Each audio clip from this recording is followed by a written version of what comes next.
इन्होंने भागवत कथा का जब श्रवण करा उससे पहले इनके जो पिताश्री वेदव्यास जी हैं उन्होंने राजा जनक की हरि को भेजा है परीक्षा करने के लिए कि इन्होंने काम पर विजय पाई है, क्रोध पर विजय पाई है या नहीं पाई है। जैसे जनक के दरबार में सुखदेव जी गए तो जनक मिले, समझ के सारी बातें अंतरिक की। उन्होंने कह दिया अपने सैनिकों से कि सुखदेव जी को कह दो 5 दिन तक द्वार पर खड़े रहे, राजा के पास मिलने का टाइम नहीं है। निरंतर 5 दिन तक आदरणीय श्री सुखदेव जी द्वार पर खड़े रहे।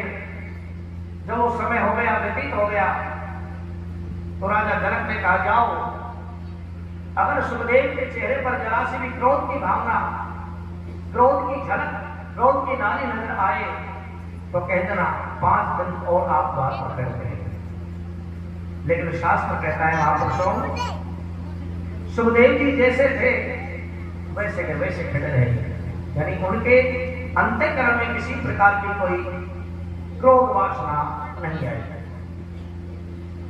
तो यहाँ जनक जी ने मन में विचार किया कि इन्होंने क्रोध पर विजय प्राप्त कर दी है। अंदर गए, रात दरबार में बैठा दिए सुखदेव जी को और अनेकों सुंदरियां उनके नजदीक बैठा दी, उनकी परीक्षा करने के लिए आदरणीय श्री सुखदेव जी की कि इन्होंने क्रोध पर तो विजय प्राप्त कर दी है, लेकिन काम पर भी विजय प्राप्त की है या नहीं है। 5 दिन रात निरंतर कोई उनका शरीर को आलिंगन कर रही, कोई शरीर से स्पर्श कर रही है, कोई उनसे बातें कर रही है, कोई उनको खाना खिला रही है, लेकिन वो अंतर्मुखी ध्यान में थे, उन्होंने बाहरी चीजों पर कोई ध्यान नहीं दिया। इसलिए शास्त्र कहता है कनक और कामनी ये 2 बहुत बड़े फंदे बताए हैं। कनक माने सोना और कामनी माने स्त्री। आदरणीय सुखदेव जी ने उनकी तरफ निरंतर कुछ नहीं देखा, अपनी ध्यान समाधि में मगन रहे, तो उन्होंने काम वासना पर भी विजय प्राप्त की। ऐसा आदरणीय सुखदेव जी का जीवन है और उनका कोई आश्रम भी नहीं है।